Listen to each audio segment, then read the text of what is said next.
So hello বন্ধুরা, বর্তমানে কিন্তু এরকম গ্রেট ব্যাকগ্রাউন্ডগুলো কিন্তু ট্রেন্ডিং এ চলতেছে। অনেক বড় বড় ইউটিউবাররা কিন্তু তাদের ভিডিওর ব্যাকগ্রাউন্ডে কিন্তু এরকম গ্রেট ব্যাকগ্রাউন্ডগুলো ইউজ করে, অ্যান্ড তাদের ভিডিওগুলো দেখতে কিন্তু অনেক অ্যামেজিং লাগে। আমরা যারা ছোট ইউটিউবাররা আছি তারা কিন্তু অনেকে এগুলা বানাতে পারি না। তার জন্য আমরা কিছু কিছু টেলিগ্রাম থেকে এরকম ভিডিও নামিয়ে আমরা কিন্তু সেগুলো আমাদের ব্যাকগ্রাউন্ডে ইউজ করি। আর এগুলাতে কিন্তু প্রায় 99% কপিরাইটের রিস্ক থেকে যায়। আমি আজকে দেখাবো এরকম গ্রেট ব্যাকগ্রাউন্ডগুলো কিভাবে আপনারা খুব সহজেই বানিয়ে নেবেন। সো চলেন কথা না বাড়িয়ে আজকের ভিডিওটা শুরু করি। প্রথমে আমরা চলে যাব আমাদের অ্যালাইট মোশন অ্যাপটিতে। অ্যালাইট মোশন অ্যাপে গিয়ে এখান থেকে আমরা ভিডিওর রেশিওটা সিলেক্ট করব, অ্যান্ড দেন এখান থেকে চাইলে আপনারা কালার সিলেক্ট করতে পারেন। তারপর এখান থেকে ক্রিয়েট প্রজেক্টে ক্লিক করবেন। তারপর এখানে প্লাস আইকনে ক্লিক করে এখান থেকে আপনারা একটা কালার নিয়ে নেবেন, অ্যান্ড থ্রি ডটে ক্লিক করে সেটাকে কিন্তু ফুল স্ক্রিন করে নেবেন। সো আমি এখান থেকে আমার ভিডিওটার কালারটাকে ফুল স্ক্রিন করে নিচ্ছি। ফুল স্ক্রিন করা হয়ে গেলে এখান থেকে ব্যাকে গিয়ে এখান থেকে নিচে দেখবেন যে কালার অ্যান্ড ফিল্ড লেখা, এখানে চলে যাবেন। সো এখান থেকে গিয়ে আপনারা আপনাদের কালারটা চুজ করে নেবেন। সো এখান থেকে তারপরের ধাপে গিয়ে এখান থেকে আমরা যে মাঝখানের যে বৃত্তর মধ্যে একটা আইকন আছে, আমরা এখানে চলে যাব, অ্যান্ড এখানে গিয়ে আমরা শেষের লেয়ারে কিন্তু আমরা এখান থেকে ব্ল্যাক কালার করে দেব, আর প্রথমে হোয়াইট করে দেব। হোয়াইট করা হয়ে গেলে এখান থেকে আমরা আমাদের কালারটাকে কিন্তু সুন্দর মতো সিলেক্ট করে দেব। সো সিলেক্ট করা হয়ে গেলে আমরা এখান থেকে ব্যাগে চলে আসব।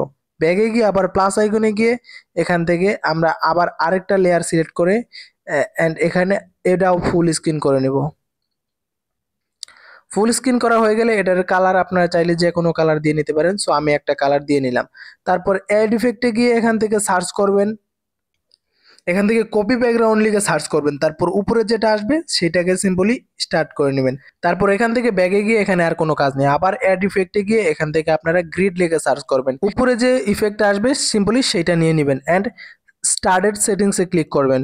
তারপর এখান থেকে আপনারা একটু নিচের দিকে স্ক্রল করবেন, অ্যান্ড এটাকে আপনারা চাইলে ছোট বড় করে নিতে পারেন আপনাদের যতটুকু প্রয়োজন।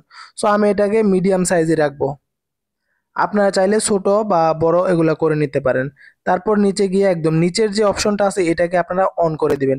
অন করা হয়ে গেলে আপনারা এখান থেকে কালার চুজ করবেন। সো এখান থেকে আমি চাচ্ছি হোয়াইট রাখবো, আপনারা চাইলে অন্য কোনো কালারও রাখতে পারেন। তারপর এখান থেকে ব্যাগে গিয়ে আবার অ্যাড ইফেক্টে ক্লিক করে এখান থেকে স্কিউএস একটা ইফেক্টস আপনারা সার্চ করবেন, অ্যান্ড উপরে যেটা আসবে সেটাতে ক্লিক করবেন আর স্টার্টেড সেটিংসে চলে যাবেন। আর এখান থেকে আপনারা এটাকে আপনার যতটুকু নিলে ভাল লাগে আপনারা সিম্পলি আপনাদের মতো কিন্তু এটা সেটিংস করে নেবেন। সো আমি আমার মন মতো দিয়ে নিলাম। তারপর এখান থেকে আবার অ্যাড ইফেক্টে ক্লিক করে এখান থেকে এজ গ্লো লিখে সার্চ করব। তারপর প্রথমে যে ইফেক্টটা আসবে সিম্পলি সেটাকে আমরা স্টার্ট করব, অ্যান্ড এখান থেকে আমরা উপরেরটাতে 9.00 রেখে দেব। সো এটা চাইলে আপনারা আরও বেশি নিতে পারেন, কিন্তু 9.00 এটা কিন্তু গ্লোটা ভালো লাগে। সো তারপর আবার এখান থেকে আর কোনো লেয়ার এড করব না, আমরা সিম্পলি গ্রিড আছে ওই গ্রিডে চলে যাব, অ্যান্ড এখান থেকে উপরের যেইটা আছে সেইটাকে আমরা প্রথমে একটা কিফ্রেম এড করব, অ্যান্ড ভিডিওর শেষে একটা কিফ্রেম এড করব। তারপর এটাকে আমরা যতটুকুর প্রয়োজন সেতটুকু কিন্তু এটাকে আমরা বাড়িয়ে নেব। আগে কিন্তু এটা মুভমেন্ট করতো না, এখন কিন্তু এটা মুভ করবে। দেখেন এখন কিন্তু এটা অটো মুভ হচ্ছে। চাইলে আপনারা কিন্তু ভিডিওটাকে আরো লং করতে পারেন, অ্যান্ড এটা করার পর আপনারা সিম্পলি এখান থেকে এক্সপোর্ট করে নেবেন। সো বন্ধুরা, ভিডিওটা এই পর্যন্তই। কেমন লাগলো আশা করি আপনাদের অনেক ভালো লেগেছে এবং আপনাদের অনেক উপকারে এসেছে। যদি ভিডিওটা ভালো লেগে থাকে চ্যানেলটাকে অবশ্যই সাবস্ক্রাইব করে পাশে থাকা বেল আইকনটি বাজিয়ে দিবেন। ধন্যবাদ।